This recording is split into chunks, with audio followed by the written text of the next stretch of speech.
your bracket is doing on directtv.com/NASCAR. NASCAR Now Minute is brought to you by DirecTV. Now get DirecTV's best offer of the year. Call 1-800-DirecTV. May 24th, Kyle Busch was ticketed for going 128 miles per hour in a 45 mile per hour zone in a residential Mooresville, North Carolina area. Busch faced the consequences today as his case was heard in the North Carolina District Court of Iredell County.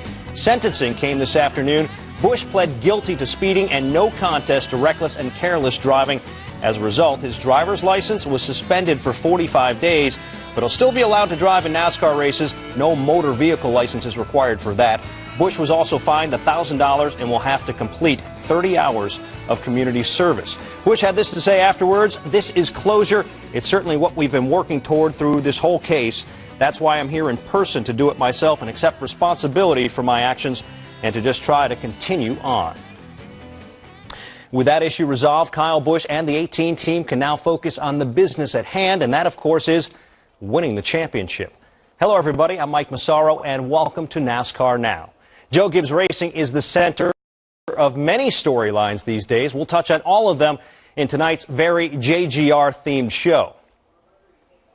Joining us now is the team owner, the man we all affectionately call Coach, Joe Gibbs. Joe, thanks for being with us. Let's begin with Kyle Busch.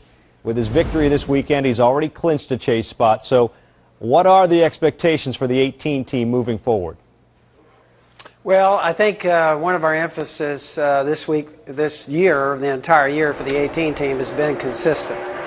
And so I think they've been very consistent, but they've also been able to get us 4 wins, which is great. And I think we've gone into the chase before with a lot of wins, but we haven't been consistent enough in the chase, and I think that's our emphasis. Coach, as we all know, you've dealt with many, many champion athletes over the course of your career. What is it about Kyle that makes him such a fierce competitor?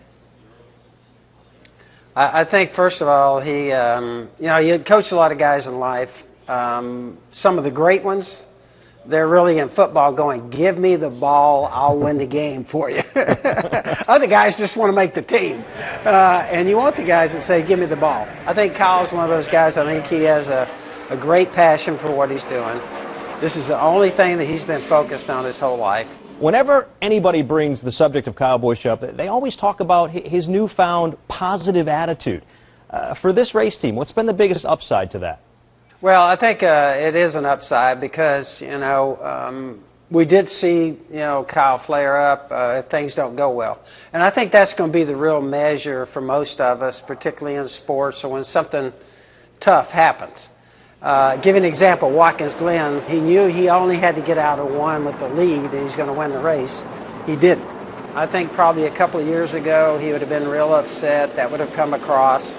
Instead, I think he got out of the car and he said, "Hey, look, I messed up getting into 1.